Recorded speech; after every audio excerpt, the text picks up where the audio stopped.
ठीक है, तो हम यहाँ पे स्कैंडियम कर रहे थे। स्कैंडियम का नंबर होता है आपका 3D सीरीज़ है, नहीं है, साइंस टीचर विनीता कुमारी, हाँ, यानी कि आपका ये होता है 21। ठीक है, स्कैंडियम प्लस का अगर आप लिखोगे तो क्या होता है इसमें, स्कैंडियम प्लस का मतलब है एक हमने कम कर दिया तो 20, यानी कि फिर तो इसके कैल्शियम के बराबर आ जाएगा इसका इलेक्ट्रॉनिक कॉन्फ़िगरेशन। ठीक है, ऐसे आपको करना है। उसके बाद आपका क्वेश्चन नंबर 10 है। क्वेश्चन नंबर 10 है, compare the crystal field stabilisation energy for octahedral and tetrahedral metal complexes. आपको देखो क्या होता है, एक होता है टेट्राहेड्रल और दूसरा होता है, देखो आपका जो डी, देखो जो आपका डी ऑर्बिटल है, ठीक है, जो आपका डी ऑर्बिटल है उसमें 5 ऑर्बिटल्स होते हैं। ठीक है, 5 होते हैं ना, उसको याद कर लेना आप, d x square plus y square and d x plus d y plus d z, है ना, ऐसे होता है। तो यहाँ पे ऐसे करके ना 3 ऑर्बिटल्स अगर ऊपर टूट रहे हैं, ठीक है, जिसे कहते हैं हम T2G और इसे कहते हैं EG। तो जो T2G अगर ऊपर आएगा तो ये टेट्राहेड्रल स्प्लिटिंग है।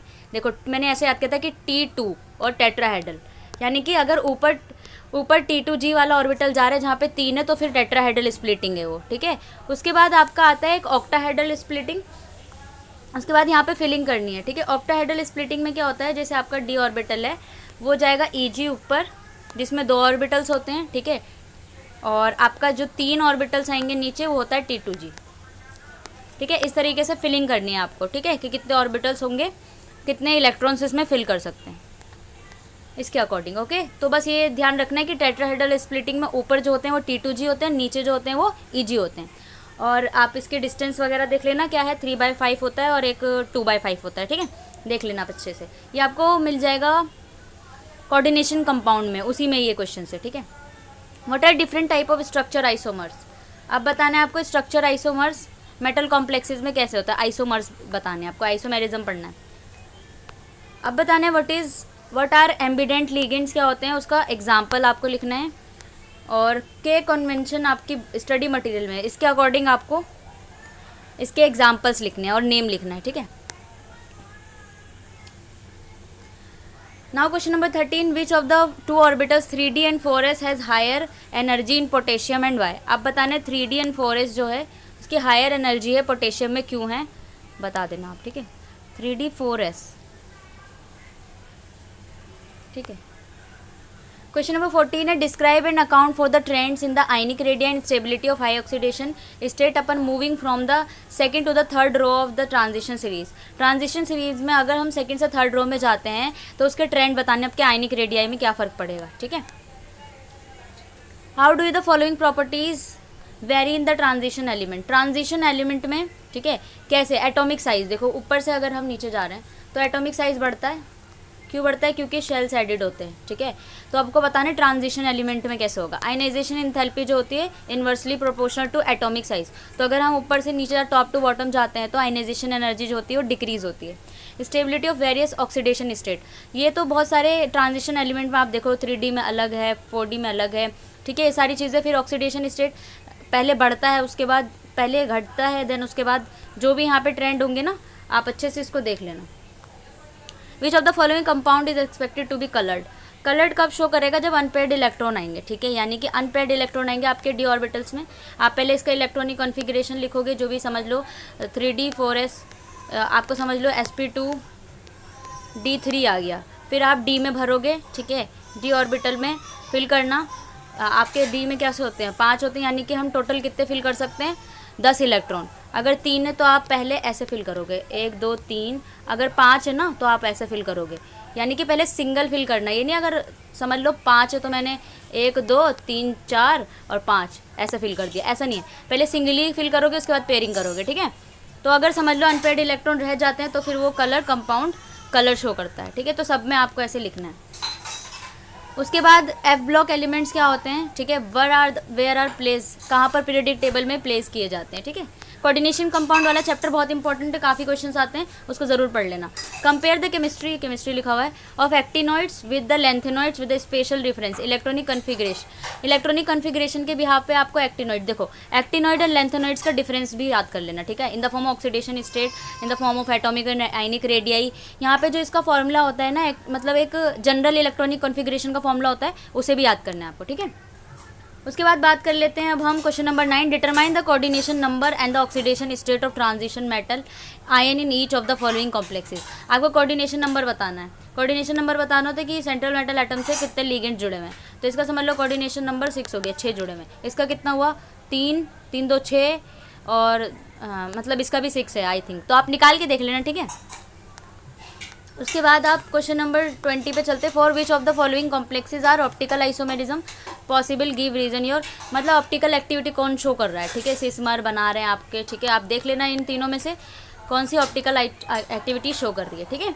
नाउ क्वेश्चन नंबर 20 पे आ जाता है sketch D orbital energy level 4। अब इसके पहले आप इसके क्या करोगे, इलेक्ट्रॉनिक कॉन्फ़िगरेशन लिखोगे। ये आपका क्या है, स्ट्रॉन्ग लिगेंड है या फिर वीक लिगेंड है। अगर स्ट्रॉन्ग लिगेंड है तो पेयरिंग होगी, वीक लिगेंड है तो पेयरिंग नहीं होगी, ठीक है।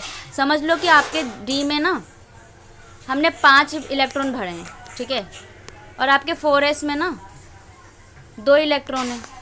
तो अगर समझ लो स्ट्रॉन्ग लिगेंड है, जैसे हम इसका एग्जांपल ले रहे हैं FeCN6 का, तो साइनाइड एक स्ट्रॉन्ग लिगेंड है, तो आप ये भी अपने इसमें देख लेना, ठीक है। तो अब क्या होगा कि ये ऑर्बिटल्स ना अब इसके पास हम भेज देंगे, पेयरिंग कर लेगा। तो यहाँ पे एक आगे, एक यहाँ पे एक आएगा, तो 3 अनपेयर्ड इलेक्ट्रॉन बचेंगे, ठीक है, इस तरीके से। और समझ लो अगर हमारे पास स्ट्रॉन्ग लिगेंड नहीं है तो पेयरिंग नहीं होगी, तो ये हम ऐसे ही लिख देंगे। फिर इसके हिसाब से हम लिख देंगे कि कैसे इलेक्ट्रॉनिक कॉन्फ़िगरेशन बन रही है, ठीक है। And predict the number of unpaired electron, और आपको अनपेयर्ड इलेक्ट्रॉन ये सारा आपको कैसे निकालना है, प्लीज़ जाके नितेश देवनानी सर से पढ़ लेना, ठीक है। सिर्फ कोऑर्डिनेशन कंपाउंड पढ़ लो, आपके जितने भी क्वेश्चन है ना ये इससे रिलेटेड सारे सॉल्व हो जाएंगे, ठीक है।